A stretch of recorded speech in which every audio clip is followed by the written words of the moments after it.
सबसे पहले तो मैं गणतंत्रता दिवस के अवसर पर सभी प्रदेशवासियों को, देशवासियों को बहुत बहुत बधाई और शुभकामनाएं देता हूं। देश ने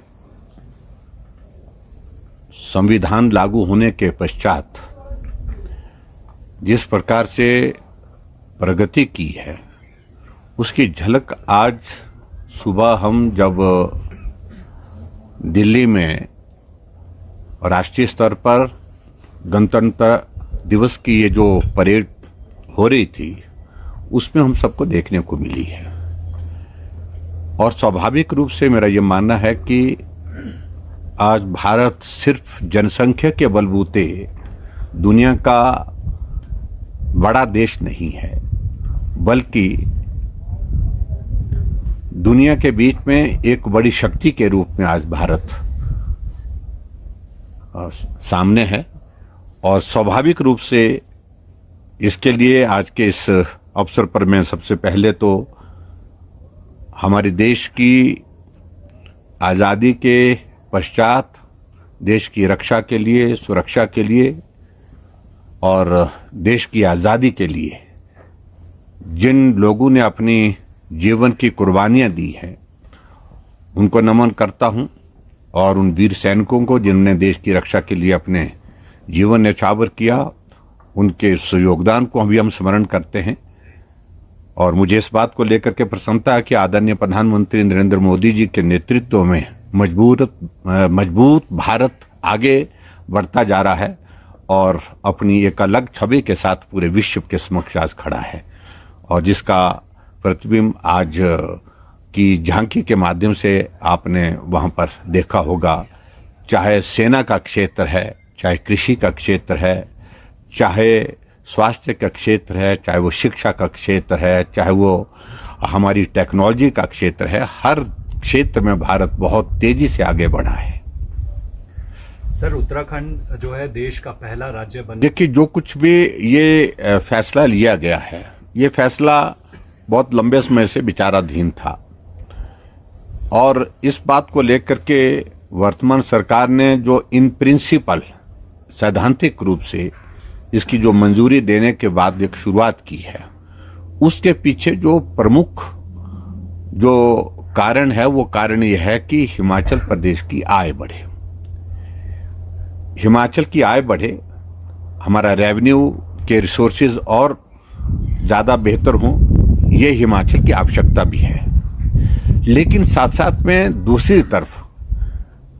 आय बढ़ने के साथ साथ में चिंता का विषय ये है कि आज हिमाचल प्रदेश में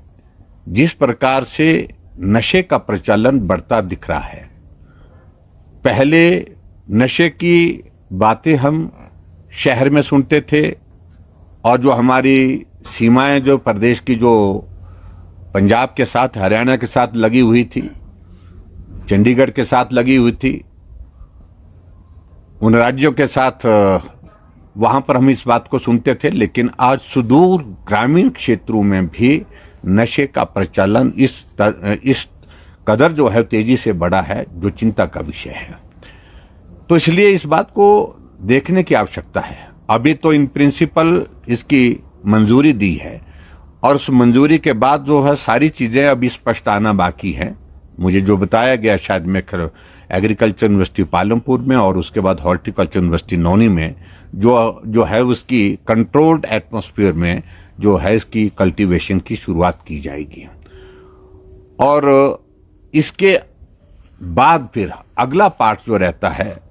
प्रदेश भर में, इसको खोलेंगे कैसे, किस प्रकार से इसका दायरा बढ़ाएंगे, वो एक इम्पॉर्टेंट एस्पेक्ट है। उसके लिए क्या प्लान है, उस प्लान में क्या इस बात को सुनिश्चित करेंगे कि जो हिमाचल प्रदेश जो नशे की चपेट में आता हुआ हमको बहुत तेजी से बर्बाद होता दिख रहा है, हमारी जनरेशन, हमारी पीढ़ियां तबाह होती दिख रही हैं, तो ऐसे में इसका क्या इम्पैक्ट पड़ने वाला है, उसके लिए इफेक्टिव आपके पास मैयर्स क्या हैं, प्लान्स क्या हैं, उन सारी चीज़ों को लेकर के अभी चर्चा हुई नहीं है। चिंता का विषय है जो राज्यपाल महोदय जी ने जो बताई है, और हमारी भी चिंता वही है। आप शुरुआत तो कर रहे हैं, अभी तो आपने कहा कि सिर्फ और सिर्फ इसको एग्रीकल्चर और हॉर्टिकल्चर यूनिवर्सिटी में इसके जो है वो एक पायलट प्रोजेक्ट के नाते जो है इसकी शुरुआत करेंगे, लेकिन जब इसका इम्प्लीमेंटेशन पॉलिसी के रूप में बाकी कल्टीवेशन के लिए शुरू करेंगे तो ऐसी सूरत में उसको किस प्रकार से नियंत्रण में रख पाएंगे, ये एक चिंता का विषय है। कहीं हिमाचल प्रदेश के रेवेन्यू को बढ़ाने के चक्कर में ऐसी स्थिति न पैदा हो जाए कि हिमाचल और भी ज्यादा नशे की चपेट में आकर के बर्बाद न हो जाए। उनका दौरा किस तरीके से देखते देखिए, मेरी जानकारी के मुताबिक तो वो दिल्ली नहीं, वो तो मध्य प्रदेश में जा रहे हैं और उनकी कोई पार्टी की योजना है, पार्टी का कोई कार्यक्रम है, कोई यात्रा शुरू करने वाली संविधान यात्रा, कोई उस तरह के कार्यक्रम में वो शामिल होने जा रहे हैं। और मुझे जो जानकारी अभी तक मिली है उसके मुताबिक तो यही है। दिल्ली में प्रचार के सिलसिले में तो कांग्रेस के जो प्रमुख नेता हैं वही दूर हैं चुनाव के प्रचार से, तो ऐसी सूरत में मुझे नहीं लगता है कि दिल्ली के प्रचार के लिए जा रहे हैं। सही मायने में वो राजनीतिक मकसद के साथ जा रहे हैं। देखिए, हिमाचल प्रदेश को पूर्ण राज्यत्व के दिवस पर जिस प्रकार से, एक तो मैं ये कहूँगा कि मुख्यमंत्री का जो भाषण वहाँ पर रहा, उस तरह का भाषण मैंने कभी आज से पहले सुना नहीं। चाहे वो भाषण लिखित रूप में उनने सुनाया एक दिन पहले, और चाहे वो उस दिन के कार्यक्रम में पूर्ण राज्यत्व के दिवस पर जो है बैजनाथ में शायद कार्यक्रम था, तो वहां पर उन्होंने भाषण दिया है। वो कोई राजनीतिक मंच नहीं होता है, वो स्टेट इंपॉर्टेंस का डे है और पूरे हिमाचल प्रदेश के लिए गर्व का विषय है। और उस दिन तो कम से कम राजनीतिक भाषण नहीं देना चाहिए था, लेकिन मुख्यमंत्री का बहुत बड़ा हिस्सा भाषण का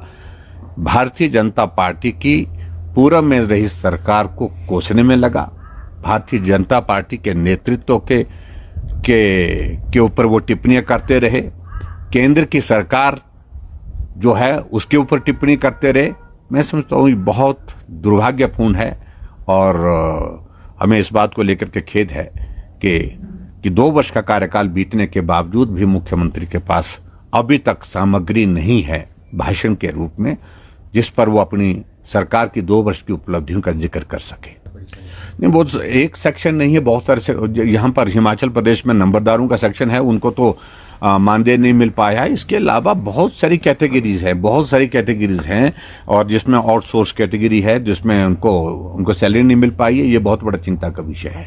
और ये वर्तमान हिमाचल प्रदेश की सरकार की आर्थिक स्थिति के बारे में भी जिक्र करती है। और जो बार बार वादे किए जा रहे हैं, दावे किए जा रहे हैं, हिमाचल प्रदेश 2027 में जो है अपने पांव पर खड़ा होगा, साधन संपन्न प्रदेश होगा, उस दृष्टि से इसकी पोल खुली जा रही है कि आपके पास मानदेय देने के लिए जो छोटे छोटे वर्ग है, छोटे छोटे सेक्शन हैं, उनके लिए पैसा नहीं है, तनख्वाह देने के लिए पैसा नहीं है। यह सचमुच में बहुत बड़ा चिंता का विषय है। और इसके अलावा मैं एक और बात मैं जरूर कहना चाहूंगा आपके समक्ष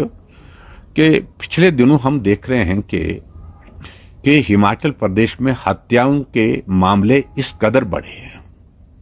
ये स्थिति ऐसी आ गई है कि कानून व्यवस्था नाम की कोई चीज हिमाचल प्रदेश में आज की तारीख में रहने गई है।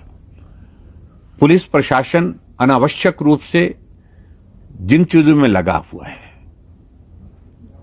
उसमें प्रमुख रूप से चाहे वो मीडिया है, मीडिया के खिलाफ मामले दर्ज करना, विधायक हैं, विधायकों के खिलाफ मामले दर्ज करना, और उसके अलावा मैं कहना चाहूंगा कि ऐसी चीजों में उलझ करके के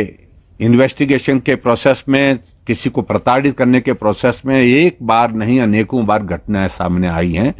और उसके बावजूद हिमाचल प्रदेश में कानून व्यवस्था ठीक हो, इस पर कोई चिंता करने का उनके लिए प्राथमिकता का विषय ही नहीं है। और ये स्थिति बन गई है हिमाचल प्रदेश में, इतनी हत्याएं हो रही हैं, इतने आदमी तो कोविड जैसी बीमारी के कारण भी इतने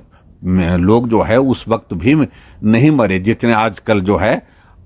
हत्याओं की घटनाओं से आदमी की जिंदगी जा रही है। ये हिमाचल जैसे प्रदेश के लिए बहुत बड़ी